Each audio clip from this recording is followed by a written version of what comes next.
Mantan Ketua KPK Agus Raharjo dikalahkan DPD RI dari Jawa Timur. Ini kalah dengan wajar atau kalah setelah ada rekapitulasi Kabupaten Madura. Bagaimana menurut kalian tentang kekalahan ini? Wajar atau tidak? Menurut analisis saya,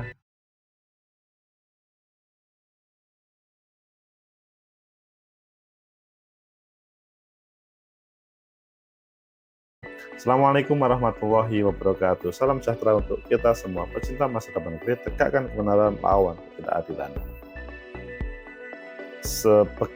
Sekeren Ketua KPK adalah sesuatu. Orang Magetan, Agus Raharjo yang dulu adalah Ketua KPK, itu adalah sesuatu. Dan beliau tidak memilih partai politik, tetapi menjadi calon DPD. Pada proses awal, perolehannya leading, tapi pada waktu rekapitulasi kemudian dia nomor 5. Ada sebuah pertanyaan, kekalahannya adalah setelah input suara-suara dari Madura. Apakah ini memang kekalahan yang wajar atau meninggalkan pertanyaan? Ayo kita baca di beberapa media, selanjutnya nanti kita kupas sebenarnya apa yang terjadi. Pertama kita lihat di Detik, Agus Raharjo tak lolos DPD RI, keok lawan Lanyala, keponakan Khofifah. Tentunya ada Nawarti dan ada kondang yang viral, kondang. Kemudian yang selanjutnya di Detik juga, Nawarti melejit, ini 4 calon DPD RI dari Jatim yang bakal lolos ke Senayan. Yang ini awalnya pada waktu rekap awal agak tidak terlihat. Kemudian ini kalau sudah masuk di YouTube-nya Sindo, Ricuh rekapitulasi suara KPUD Jawa Timur. Ini terkait dengan yang ada di DPD, protes para saksi. Kemudian di berita Jatim, ada 400.000 suara Lanyala hilang di Madura. Saksi, suara Nawarti tak wajar. Ini yang kemudian menjadi pertanyaan. Memang ini judul yang sebenarnya atau hanya mengada-ngada. Kemudian yang terakhir adalah ini 4 anggota DPR RI Dapil Jatim, Ahmad Nawarti tertinggi raup 3.280.000 suara. Kalian pilih yang mana? Oke, kita pilih yang pertama, yang di Detik, dan kemudian nanti kita tambahkan dengan yang lain. Agus Raharjo tak lolos DPD RI, keok lawan Lanyala, keponakan Khofifah. Ex-Ketua KPK Agus Raharjo gagal lolos pemilihan legislatif pada Pileg ini DPD RI. Ia dikalahkan oleh Ketua DPD RI 2019-2024 Lanyala Mataliti, petahana DPD RI Ahmad Nawarti, hingga keponakan Khofifah Indar Paransa yaitu Lia Istifhama. Dilansir, KPU Jatim telah menyelesaikan rekapitulasi dari 13 calon DPD yang ada. Alhamdulillah hari ini telah berakhir, kata Ketua KPU, dengan semuanya telah selesai. Agus Raharjo gagal lolos DPD RI usai perolehan suaranya berada di urutan kelima. Sebelumnya ia sempat unggul masuk 4 besar, suara terbanyak. Lalu detik terakhir suaranya disalib oleh Nawarti. Ini data yang dihimpun Detik, 4 calon anggota DPD RI yaitu Nawarti 3,28 juta, kemudian Lanyala itu ada 3,13 juta, yang ini protes juga. Kemudian ada keponakannya Bu Khofifah yaitu Lia Istifhama 2,74 juta. Kemudian yang viral, calon DPD yang paling viral karena wajahnya keren adalah Kondang Kusumaning Ayu yaitu 2,54 juta. Adapun Agus Raharjo 2,2 juta. Ayo kita tambahkan, masih ada waktu di berita Jatim. yaitu pada pemberitaan Jumat atau pemberitaan sebelumnya, yaitu ada 400.000 suara Lanyala hilang di Madura, saksi suara Nawati tak wajar. Itu judul dari yang ada di Berita Jawa Timur. Dari saksi Lanyala, Rahmat Amrullah dan Muhammad Boy Rahmatullah memberikan keterangan kepada wartawan di Sangrila. Rahmat mengatakan dalam pemilu ini terdapat 3 nama calon yang telah duduk. Kemudian suara-suaranya bergeser-geser. Intinya kemudian adalah 400.000 suara Lanyala hilang di Madura. Pecinta masyarakat negeri, tegakkan kebenaran, lawan ketidakadilan. Itulah yang terjadi dengan DPD RI, khususnya pada kesempatan ini untuk Jawa Timur. Yang untuk Jawa Barat, Komeng, itu kemudian kita tidak bahas karena kita membahas skop yang kecil. Kemudian di Jawa Tengah dan lainnya pasti ada tema-tema yang menarik. Tetapi yang menarik di Jawa Timur itu adalah Agus Raharjo, mantan ketua KPK, itu tidak lolos. Pertanyaan dari awal tadi adalah, memang ini yang sebenarnya atau memang ada sebuah kecurigaan terkait dengan permainan data yang ada? Atau ada yang tidak beres? Menurut analisis saya, pertama, bahwa DPD, Dewan Perwakilan Daerah RI untuk Jatim itu ada yang maksudnya proses kontestasinya serius.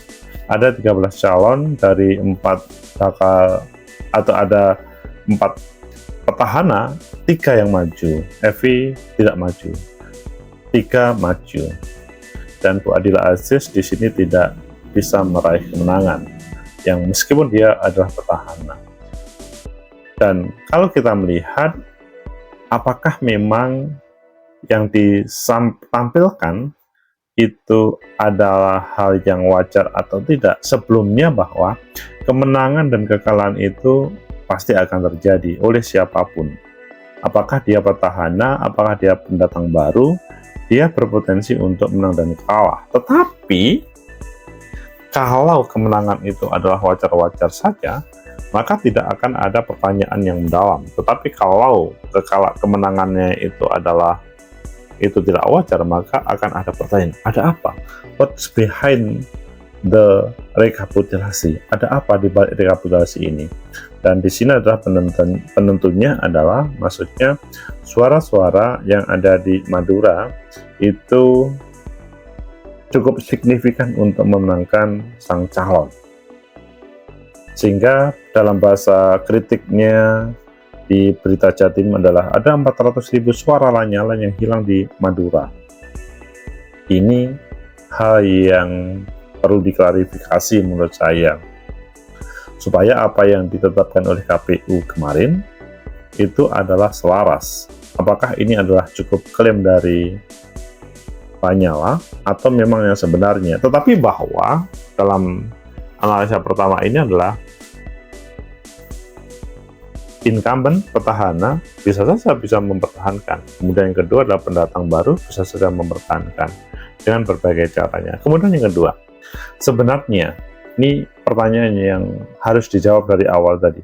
Ini Agus Raharjo ini wajar atau tidak kalah? Atau seharusnya dia menang? Kalau menurut saya sih, siapapun berhak untuk memenangkan. Tetapi bahwa rekapitulasi yang dihasilkan oleh KPU Jawa Timur itu boleh untuk dibawa ke Mahkamah Konstitusi. Kalau misalkan ada data yang tidak beres, memang di situ kalau ada keberatan cukup merespon keberatan di KPU. Karena mungkin data-datanya, jadi yang direkap oleh KPU Provinsi itu berdasarkan di KPU Kabupaten Kota dan di sana sah. Padahal mungkin yang tidak beres itu di level BPK ataupun di level desa ataupun di level KPPS.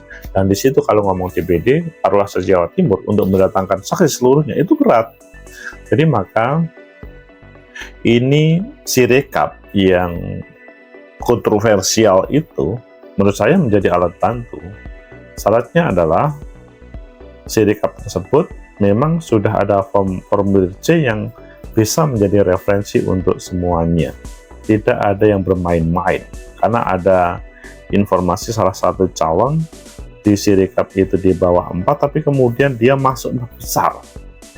Dan Agus Raharjo salah satu yang kemudian hilang dari hal itu. Maka ini kita tidak cukup ngomong ini wajar atau tidak wajar.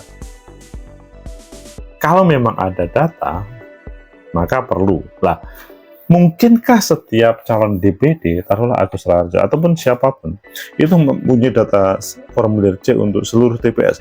Ini yang berat. Memang seharusnya mereka mendapatkan, tetapi kalau tidak mempunyai saksi, ya kemungkinan besar tidak mendapat, karena memang tidak mendapatkan kopi karena mereka tidak hadir. Terlalu mahal untuk mendatangkan saksi untuk seluruhnya. Maka menurut saya data di Sirikap itu adalah yang menjadi support. Tentunya adalah yang orisinal, bukan yang abal-abal.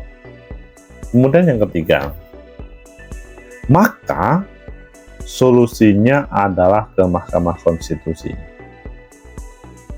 Memang nanti pada waktu di RI, nanti rekapitulasi di KPU RI itu sifatnya adalah merekap dari seluruh provinsi dijadikan satu. Tapi kan masalahnya DPD itu kan dapilnya itu kan provinsi.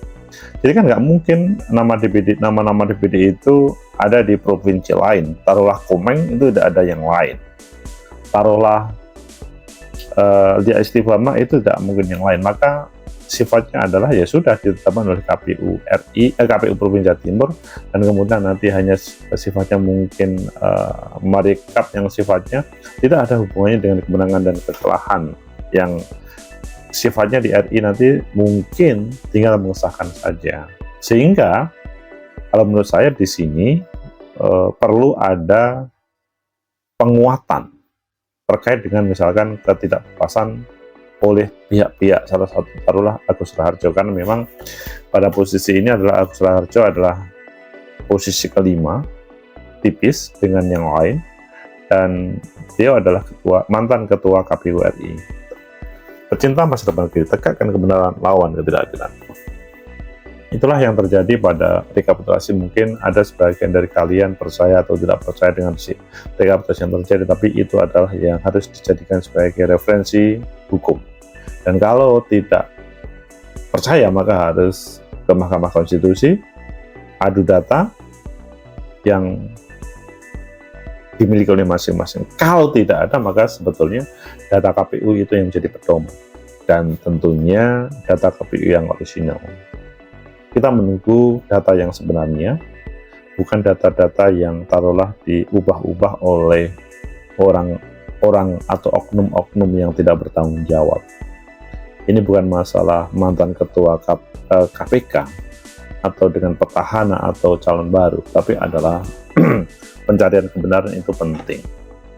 Kalau memang yang 4 itu adalah sudah benarnya, tidak usah diisukan macam-macam, tetapi kalau ada yang bermain negatif, kalau menurut saya itu harus diluruskan demi kebaikan negeri. Semoga bermanfaat. Like, subscribe, comment, and share. Sampai jumpa.